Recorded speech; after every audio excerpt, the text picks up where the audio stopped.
Who drank coffee this morning?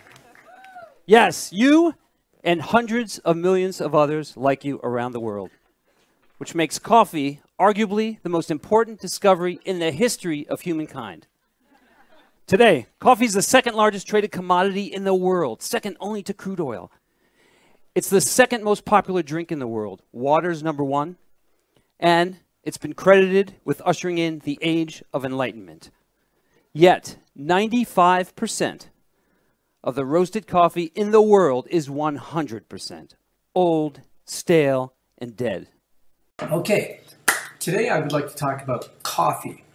You know, I was just doing some internet searching on the health benefits of coffee and also the dangers of coffee. And, you know, it's interesting that the most recent scientific research today seems to promote coffee as being a health benefit. In fact, in some cases, I would almost say coffee is like a superfood. But at the end of the day, it is really a stimulant. It's a drug, more specifically the caffeine in coffee.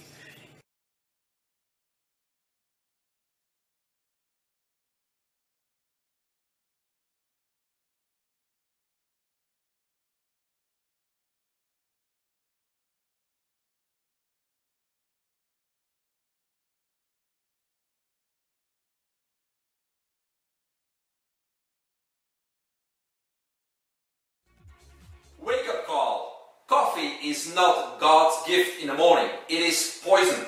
Coffee is one of the most acidic liquids on the planet. With a pH of 4.2, coffee is about 7,000 times more acidic than neutral water. Do you have any idea how much minerals need to be used or leached from the bones, tissues and organs to buffer this acidic onslaught? Wow, we can't even imagine. Coffee is the most toxic substance for the liver to metabolize. Yes, it's worse than alcohol. Another myth is that coffee burns fat and assists in weight loss. This misconception is based on the fact that caffeine in coffee causes a short-lived high or jolt and stimulates the sympathetic system, an increase in heart rate, vasodilation, etc. We know that this is just an attempt of the body to purge this toxin and is only an expenditure of energy and not the addition of external energy. Coffee actually blocks weight loss efforts by forcing the body to deposit acids in the fat cells and slowing down metabolism. In other words, depleting the energy reserves. Besides the extreme acidity of coffee, as a disturbing health hazardous fact, coffee also contains, of course, caffeine. And caffeine is the cousin of nicotine, and both are depressants. After the initial high or jolt, it is followed by weakness, fatigue and impaired function. The same is true for other products containing caffeine, such as tea, chocolate, sodas and many over-the-counter medications. It's time to completely stop your coffee consumption. It's a terrible habit. You should not do it gradually to reduce withdrawal symptoms, because this significantly lowers your success, and you should drink pure alkaline water with lemon or lime instead. The problem with caffeine is that it masks fatigue. Let's break it down, let's chunk it down, quick video, concise, direct to the point. How does caffeine fucking work? Caffeine is a pesticide. It's a naturally occurring pesticide. In that little coffee plant or in the cacao plant, it's to stop animals eating too many of the seeds. Because if you eat the seed and crush it up, the plant can't reproduce. So the seed, the caffeine, is a natural pesticide. It kills animals who eat in large dosages. So what happens is when humans have caffeine, we don't die, but the body goes, wow, it's a neurotoxin. That's what it is, it's poison, but it's actually classified botanically. Caffeine's a neurotoxin, so it can kill the brain cells. Well, while we put up with caffeine and it's good for us at the beginning, it's no longer good for us by the time we turn 25 to 30. And the reason is because caffeine is like revving up the motor, stepping on the gas without having any gasoline in the tank. What does that do to your car? No good thing. Caffeine is just something that is a stimulant. And it makes you run on empty. It runs down your adrenals, it runs down your hormone balance, it makes you really sick. And you know, there are millions and millions of people who live on caffeine and sugar substitutes. And those are the people who are sick. Those are the people who have higher incidence of cancer. Those are the people with heart attacks and strokes. And there are too many of us. And each and every one of us can take responsibility, should take, must take responsibility today for stopping living that kind of life. Hi, I'm Dr. Vince Belanzi. Let's talk a little bit about people that need all these extra stimulants. Caffeine, MSG, there's a lot of different things we can talk about. If you need caffeine, if you're dependent on it, it's just like being dependent on a drug. And I don't want that for you. If you have to have that coffee, if you have to go drink that soda just to get through your day, you're in trouble. So let's talk about getting away from that. I don't care if once in a while you use a little caffeine, you use a little stimulant to take care of feeling a little bit better. But if you need it every day, if you can't function without it, you're on your way to some real problems. You're overstimulating your adrenal glands. You're causing yourself some real long-term problems. Now, we do a lot of testing in the way of looking at cortisol and melatonin. These are things that, in a sense, run your daily clock. But if you push your adrenal glands far enough, you go from that high stress feeling to just total exhaustion. If you burn your adrenals out, it's a long time coming back. Now, I never believe anybody's a lost cause, but if you keep stimulating artificially those adrenal glands, if you keep driving that cortisol out there and those other stress hormones like adrenaline, then you're going to create problems. Your body can't keep up. You can't continue to do that and hold up forever. Kažu moji pacijenti ovako, znaš, kaže doktore, ja kad ustanem ujutru ne mogu se razbudim.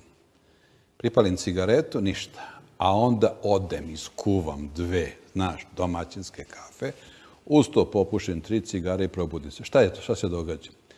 U mozgu postoji važan centar koji niveliše naše raspoloženje, ne treba ga dirati. Zove se nucleus accumbens. Kad se popije kafa, prvi efekat je odlazi u mozak za 7, 8, 9 sekundi, izbaci glavni centar za ravnotežu, za psihičku stabilnost čoveka, natera nucleus accumbens da luči beta endorfine i ljudima koji piju kafu je u tim momentima prijatno, izlučili se opijati potpuno identični kao kad narkoman ugrizga heroin. To traje 20 sekundi. Kad se produkti beta endorfini i podgrupa analorfini razlože, dolazi do jakog depresivnog efekta. U stilu, jao, svi da pošto su koliko su cene, sad će struje da poskupi, sad će nam uvesti porez i tako dalje, od jednog haj raspoloženja do jednog dubokog raspoloženja, dok opet se ne kaže hoćemo li kaficu. Pijenje kafe je tipičan turcizam. Prvi uživaoci kafe na svetu su bili Turci. Kafu je pronašao jedan derviš koji je živeo sam u pustinji. Hranio se mlekom koza i živeo u nekakvoj pećini. Jednog dana primeti da mu koze dolaze sa paše veselih očiju. I ne bude jasno kako se sad na jednom kozama naveče ne spava. I onda je počeo da ih prati. I utvrdio da su koze pronašle nekakav grm sa crvenim bobicama koje su jele. Uzabere bobice i pojede i njemu san prođe. Onda da drugarima i njima san prođe. Tako je kafa ušla u narod. Kako je to san prošao? Drugi efekat kafe je da snažno stimuliše hormone stresa. Ali ljudi to ne doživljavaju kao stres, nego doživljavaju kao povećanu budnost. Kao kad bi udarac biča po vašoj koži ili po mojoj koži bio kad smo umorni, premoren, mi bi dobili novu snagu. Ali to su rezerve snage. Znači, to je loša stvar, o tome ćemo nešto malo kasnije. 1555. godine u Turskoj, citiram putopisca Evliju Čelebiju tog vremena, 1555. godine u Turskoj bi u vreme pijenja kafe sav posao zamro. Pojavila se nova moda u Turskoj, prvi uživaoci kafe, i onda su sultani izdavali fetve, zabrane da se to više ne može raditi. Narod je počeo da pije kafu, čak su par puta kafane sobe koje su Turci oformili da bi pili kafu, srušene, ljudi obešeni, ali je kafa ušla u narod. U tih godina smo imali čvrste odnose sa Turcima. Turci svoju naviku prenose kod nas. Mi smo tu tursku naviku prihvatili do današnjeg dana i nekad čujete u narodu, hoćete li tursku kafu? Ostao je trag turska kafa. Turska je prešla na čaj, ali mi smo ostali verni kafi. Digresija. Kafa bez kofeina ne postoji. To je velika obmana na koju ljudi nasedaju. Kafa sadrži 821 isparljivi sastojak. Glavni nosilac funkcije je otrov. Otrovna biljna baza koja se zove kofein. Da bi se smanjila otrovnost kafe, pravi se kafa bez kofeina. Postupak ide suvi ili vlažni, jeftinije vlažni, efikasniji. Zrno kafe se uroni u jednu jaku kiselinu. Kiselina povuče nešto kofeina, ostane ga dosta. I sad se u kafi nalazi i kofein i jaka kiselina. I strada stomak. Kafa sa mlekom. Tipična beogradska moda i ostalo. Užasavajuće loše za stomak. Dolazi do stvaranja precipitata između kofeina i kazeina mleka. Stvara se neki precipitat, to je ona pojava muke, gađenja, neprijatnosti. Prema tome, pitanje da li piti kafu ili ne piti, a dnevno se u Srbiji popije negde oko, da se za kafu 300.000 evra. Bogata nacija, može se, ima se i pitanje šta nacija dobija time. Polazeći na razgovor sa vama, moje kolege novinari koji praktično ne mogu da zamisle svoj radni dan bez kafe, i cigarete. I bez cigarete, rekli su, pa pitaj makar za tu jednu. Ta jedna, bez nje niko ne bi mogao. Znači, ta prva jutarnja, da li bi uopšte došlo u obzir ili ne? Ja ne pijem kafu, nikad nisam pio kafu, ne dopada mi se ni miris, ni ukus. Da budemo otvoreni, ako mi dozvolite.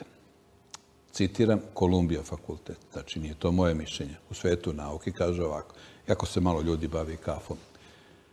Oštećenja čovekovog tela nastupaju ako se u toku dana popije više od 20 mg kofeina. Koliko je to 20 mg? Jedna mala šoljica kafe ima 120. Nesica ima 145 i tako dalje. Znači, ljudi mogu da rade što hoće, ali znate, u Srbiji ima jedan dobar termin, u Vojvodini u Srbiji. Pitaćete starost, gde ti je bila mladost? Znate zašto? Dođe nam pacijent nervozan, pije puno kafa, puši i mu kaže, hajde vidimo masnoće. Kaže, što biste vi meni gledali masnoće? Holesterol, trigliceride. Ja nisam gurman, nisam debeo. Hajde kažemo da vidimo. Pogledajte u masnoće, kod njega masnoće probile sve granice. I lekar, pošto su prezauzeti, kaže danas ste na dijeti. Ovaj kaže, koje dijeti? Ja ne pijem, ne jedem ništa masno. Lekar kaže, nemam vremena, pacijenti me čekaju, ilazi pacijent zbunjen. Drži dijetu i ništa se nije dogodilo. Samo je 30% masnoća poreklom hrane. 70% masnoća je poreklom jetre. A jetra će ih ubacivati ako pušimo, ako pijemo kafu, još gore ako radimo zajedno, ili ako smo pod stresom. Da rezimiramo. Svaka šoljica kafe, taj efekat buđenja navodnog, izaziva snažnim povećavanjem hormona stresa. A ja mislim da ovoj naciji sasvim dovoljno stresa. Ako želi dodatno. A znate koliko to traje?